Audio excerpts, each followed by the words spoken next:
Baik, perkenalkan nama saya Fiona Selvin Tungga dengan NIM 24070101002. Di sini saya akan menjelaskan terkait dengan desain dan implementasi program.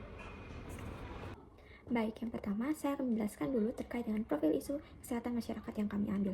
Jadi, program promosi kesehatan yang kami susun ini mengangkat terkait dengan GERD pada mahasiswa yang tinggal di Kos 9 Alisapa. Jadi isu ini itu dipilih karena banyak mahasiswa memiliki pola hidup yang kurang sehat, seperti makan makanan yang tidak teratur, sering mengonsumsi makanan cepat saji, makanan yang pedas, dan minum minuman berkafein. Serta mahasiswa juga sering begadang, kurangnya berolahraga, serta mengalami stres akibat aktivitas perkuliahan dan tugas yang menumpuk. Nah, jika tidak dicegah, GERD ini dapat mengganggu aktivitas sehari-hari, menurunkan konsentrasi belajar, serta mempengaruhi kualitas hidup mahasiswa tersebut. Oleh karena itu, kami menyusun program edukasi kesehatan ini sebagai upaya untuk meningkatkan pengetahuan dan kesadaran mahasiswa mengenai pencegahan GERD melalui penerapan pola hidup sehat. Nah, yang kedua, sasaran dari program tersebut, berdasarkan isu tersebut, sasaran ini adalah mahasiswa laki-laki dan perempuan berusia 18 hingga 24 tahun yang tinggal di Kos 9, Kelurahan Sapa, Kecamatan Kelapa Lima, Kota Kupang. Jadi mahasiswa ini dipilih sebagai sasaran karena berada pada usia produktif dengan aktivitas akademik yang padat, sehingga cenderung memiliki kebiasaan yang dapat meningkatkan terjadinya GERD. Nah, yang ketiga itu saya akan menjelaskan terkait dengan tujuan kami melakukan program ini.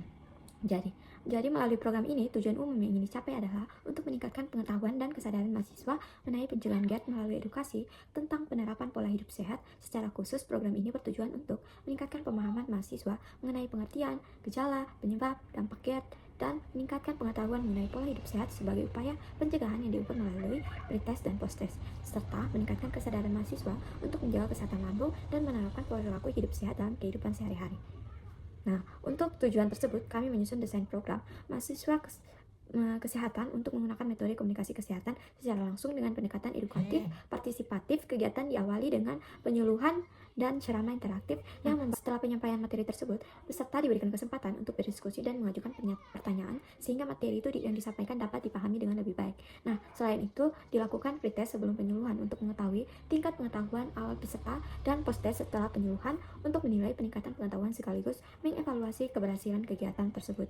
Agar penyampaian informasi ini lebih efektif, program ini juga didukung oleh beberapa media komunikasi, yaitu leaflet edukasi GERD yang berisi terkait dengan informasi mengenai pengertian, gejala, faktor risiko, dampak, serta cara pencegahan GERD melalui pola hidup sehat. Selain leaflet, digunakan juga kuesioner, pretest, dan juga posttest sebagai alat untuk mengukur perubahan tingkat pengetahuan peserta sebelum dan sesudah mengikuti edukasi. Berikutnya yaitu tahapan kegiatan. Jadi pelaksanaan edukasi ini kami lakukan secara sistematis melalui beberapa tahapan, yaitu yang pertama yaitu tahap persiapan. Jadi dalam tahap persiapan kami melakukan identifikasi masalah kesehatan yang berkaitan dengan pola hidup dan gangguan lambung pada mahasiswa. Setelah itu kami menyusun materi edukasi dan kami juga membuat leaflet dan kami menentukan waktu dan tempat untuk kami melakukan kegiatan. Dan kami juga melakukan koordinasi dengan peserta agar pelaksanaan kegiatan ini bisa berjalan dengan lancar. Yang kedua yaitu tahap pretest. Jadi sebelum kami menyampaikan materi tentang edukasi penyakit GERD, kami membagikan kuesioner untuk peserta isi. Untuk di situ kami bisa mengukur tingkat pengetahuan awal dari peserta, dan hasil pretestnya itu kami gunakan sebagai dasar untuk evaluasi keberhasilan kegiatan kami. Tahapan berikutnya itu tahap penyampaian materi. Jadi di sini materi disampaikan melalui ceramah yang interaktif dengan bantuan leaflet. Nah, di dalam leaflet itu kami itu meliputi pengertian GERD, gejala GERD, penyebab, dampak, serta upaya pencegahan dari penyakit GERD melalui penerapan pola hidup yang sehat. Yang berikutnya yaitu tahap diskusi dan tanya jawab. Jadi setelah pemateri menyampaikan materi tentang penyakit GERD, di situ kami membuka ruangan, membuka kesempatan untuk bisa berdiskusi dengan peserta dengan cara peserta memberikan pertanyaan kepada kami untuk kami memberikan jawaban terkait dengan materi yang sudah kami sampaikan, yaitu tentang penyakit GERD. Berikutnya yaitu tahap post-test. Nah, jadi setelah kami sudah selesai melakukan edukasi tentang penyakit GERD, maka di situ kami akan membagikan kuesioner yang sama untuk para peserta mengisinya. Nah, hasil dari post-test ini untuk kami dapat mengetahui peningkatan pengetahuan dari peserta yang telah mengikuti kegiatan tersebut. Nah, hasil dari post-test akan dibandingkan dengan hasil pretest sebagai evaluasi keberhasilan program. Tahap yang terakhir yaitu tahap penutup. Jadi di akhir dari edukasi ini, pemateri menyampaikan kembali poin-poin penting mengenai pencegahan GERD serta memberikan ajakan untuk bisa menerapkan pola hidup yang sehat seperti menjaga pola makan, menghindari begadang, dan rutin untuk beraktivitas fisik. Baik, yang berikutnya yaitu jadwal implementasi. Jadi seluruh rangkaian kegiatan tersebut kita laksanakan pada hari Senin 18 Mei 2026 pukul 3 sore hingga selesai. Jadi lokasi tersebut bertempatan di Kos Milen, Kecamatan Kelapa Lima, Kota Kupang, di Nusa Tenggara Timur. Jadi pelaksanaan kegiatan ini dimulai dengan pretest, lalu dilanjutkan dengan penyampaian materi edukasi, sesi diskusi, dan tanya jawab, kemudian post-test, dan juga diakhiri dengan penutupan. Berikutnya yaitu hasil dan dokumentasi implementasi program. Jadi proses promosi kesehatan mengenai penyakit GERD itu telah kami laksanakan di Kosmilen Osapa pada tanggal 18 Mei 2026. Nah, kegiatan ini diikuti oleh 10 dari 15 mahasiswa yang menjadi sasaran kami, sehingga tingkat partisipasi pesertanya itu mencapai 66,67%. Jadi, berdasarkan tabel dapat dilihat bahwa seluruh peserta yang mengikuti memperoleh peningkatan pada nilai mereka, karena pada tabel yang ada dapat dilihat bahwa nilai rata-rata pretest peserta adalah 84 dan mendapat peningkatan menjadi 98 pada post-test atau menjadi peningkatan sebesar 15 poin. Nah, berdasarkan hasil ini, maka menunjukkan bahwa kegiatan edukasi yang diberikan kepada peserta itu efektif dalam meningkatkan pengetahuan peserta mengenai pencegahan penyakit GERD melalui penerapan pola hidup yang sehat. Berikutnya yaitu evaluasi sederhana atas pelaksanaan program. Jadi sini kami bagi menjadi dua, yaitu hal yang berhasil dan yang tidak berhasil. Jadi, pelaksanaan program promosi kesehatan ini berjalan dengan baik dan tujuan kegiatan kami berhasil tercapai. Nah, hal ini dapat terlihat dari adanya peningkatan pengetahuan dari peserta mengenai penyakit GERD setelah mengikuti edukasi yang kami berikan. Jadi, nilai rata-rata peserta itu meningkat dari 83 pada saat pretest dan menjadi 98 pada saat post-test. Nah, hal ini menunjukkan bahwa materi yang kami berikan ini sudah dipahami dengan baik oleh peserta. Nah, selain itu juga peserta yang ada itu mengikuti seluruh rangkaian kegiatan kami dengan aktif, mulai dari sesi pretest, penyampaian materi, diskusi, tanya jawab, dan diakhiri dengan post-test. Nah, peserta juga mereka itu mampu untuk menjelaskan kembali mengenai pengertian, gejala, penyebab, dampak, serta upaya yang dilakukan untuk mencegah GERD melalui penerapan pola hidup yang sehat.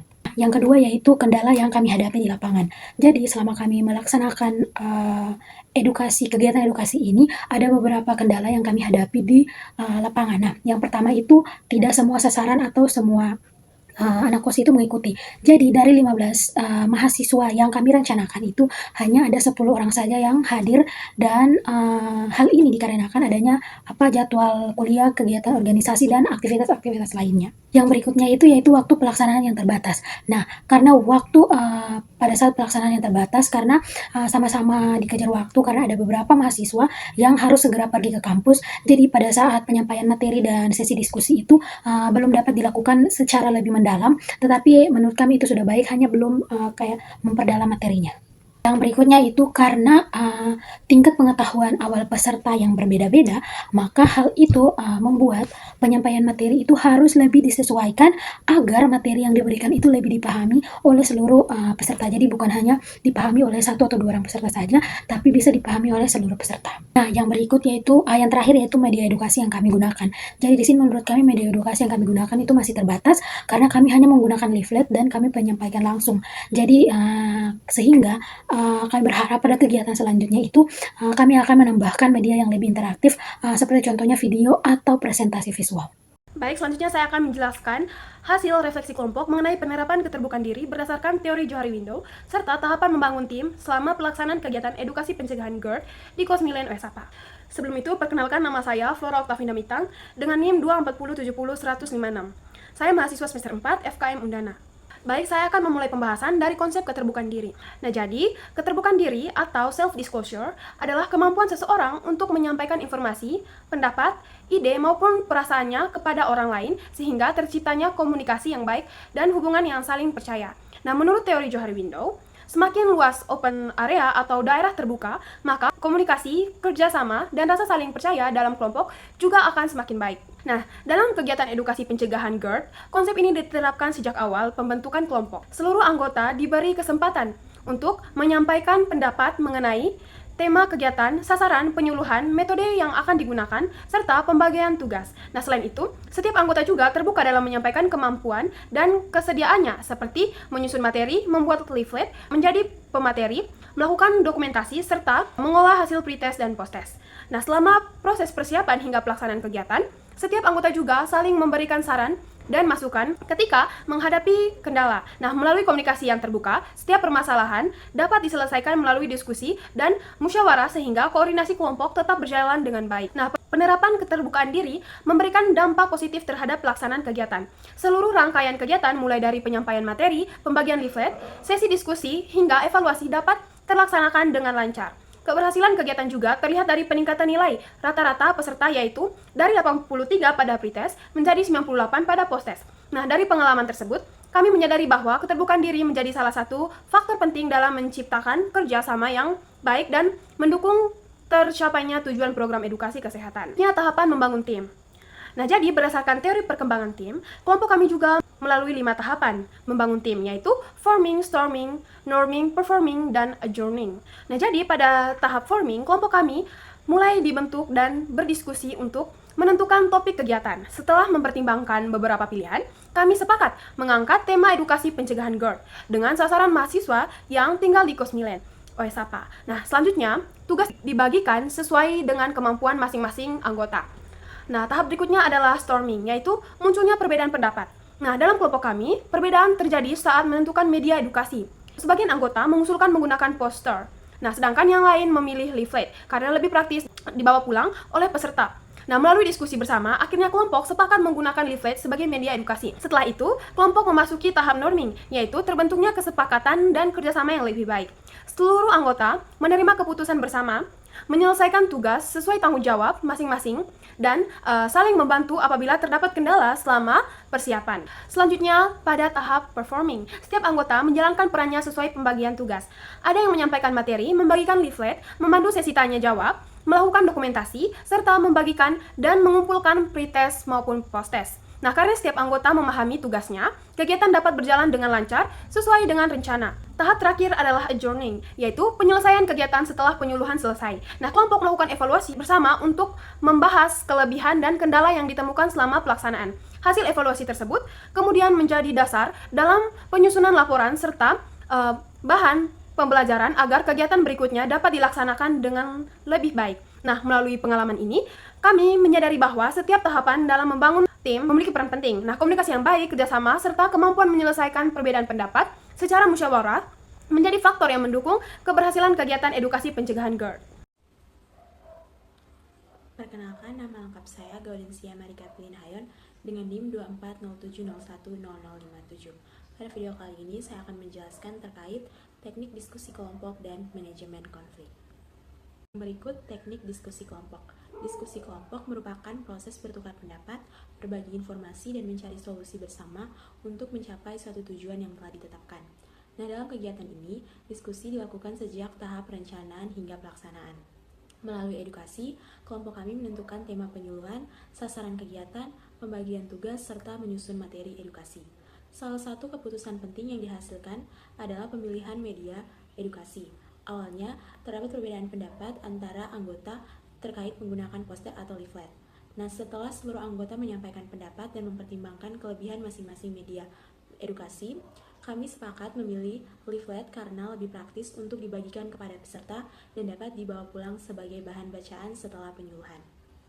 Dari pengalaman tersebut, kami belajar bahwa diskusi yang dilakukan secara terbuka mampu meningkatkan kerjasama, menghargai perbedaan pendapat, serta menghasilkan keputusan yang disepakati bersama. Selanjutnya mengenai manajemen konflik. Nah, selama persiapan kegiatan, kelompok kami menghadapi beberapa kendala. Awalnya itu, lokasi penyuluhan direncanakan di sebuah panti asuhan. Namun karena terjadi musibah di lokasi tersebut, maka kami harus mencari tempat penyuluhan yang baru dalam waktu yang singkat. Selain itu, terdapat kesulitan dalam menentukan jadwal karena waktu luang penghuni kos 9 OSAPA tidak sepenuhnya sesuai dengan jadwal anggota kelompok kami. Nah, untuk mengatasi permasalahan tersebut, seluruh anggota melakukan komunikasi secara terbuka, berdiskusi, dan menyesuaikan jadwal yang paling memungkinkan bagi semua pihak. Berkat kerjasama dan musyawarah, seluruh kendala dapat diselesaikan dengan baik, sehingga kegiatan edukasi tetap terlaksana sesuai tujuan. Nah, melalui pengalaman ini, kami kelompok menyadari bahwa komunikasi yang baik, saling menghargai, dan kerjasama merupakan kunci utama dalam menyelesaikan konflik. Dengan demikian, setiap kendala tidak menjadi penghambat, tetapi menjadi pembelajaran untuk meningkatkan kekompakan dan keberhasilan suatu kelompok. Baik, yang berikut adalah kohesivitas kelompok. Nah, kohesivitas kelompok adalah tingkat kekompakan dan rasa kebersamaan anggota kelompok yang mendorong mereka untuk saling mendukung, bekerja sama, dan berkomitmen untuk mencapai tujuan bersama. Kohesivitas yang tinggi berbanding lurus dengan kualitas kerjasama dan hubungan antar anggota. Nah, dalam edukasi mengenai GERD, kohesivitas terlihat dari persiapan hingga selesai. Meskipun menghadapi kendala seperti perubahan lokasi penyuluhan, penyesuaian jadwal, seluruh anggota tetap bekerja sama secara bertanggung jawab, seperti menyiapkan materi, membuat leaflet, menjadi pemateri, dokumentasi, hingga mengelola data pretest dan posttest. Nah, apabila ada anggota yang mengalami kesulitan atau belum dapat menyelesaikan tugasnya, anggota lain bersedia membantu tanpa harus diminta. Yang berikut adalah kepemimpinan kelompok. Kepemimpinan merupakan kemampuan seseorang untuk mempengaruhi, mengarahkan, dan mengkoordinasikan anggota kelompok agar bekerja sama dalam mencapai tujuan yang ditetapkan. Nah, dalam edukasi GERD, kepemimpinan tercermin melalui koordinasi yang baik. Ketua kelompok mengarahkan jalannya diskusi, membagi tugas, dan memastikan persiapan selesai tepat waktu. Nah, saat terjadi kendala seperti perubahan jadwal atau lokasi, ketua kelompok mengajak anggota berdiskusi secara demokratis untuk mengambil keputusan terbaik yang dapat diterima bersama. Nah, yang berikutnya yaitu evaluasi kelompok. Ya, evaluasi kelompok itu merupakan proses menilai pelaksanaan kegiatan untuk mengetahui ketercapaian tujuan serta sebagai bahan perbaikan pada kegiatan berikutnya. Jadi pada kegiatan edukasi mengenai GERD, evaluasi ini dilakukan setelah seluruh rangkaian kegiatan itu selesai dengan meninjau proses persiapan, pelaksanaan, dan juga hasil kegiatan. Meskipun terdapat kendala berupa perubahan lokasi dan juga penyesuaian jadwal, tetapi kegiatan tetap berjalan dengan baik berkat komunikasi dan kerjasama kelompok kami. Jadi hasil evaluasi ini menunjukkan peningkatan rata-rata nilai pretest dan juga posttest dari nilai 83 menjadi 98 yang menandakan adanya peningkatan pengetahuan peserta mengenai pencegahan GERD. Jadi dengan demikian, tujuan kegiatan kami telah tercapai dan hasil evaluasi menjadi bahan perbaikan kami untuk pelaksanaan program selanjutnya.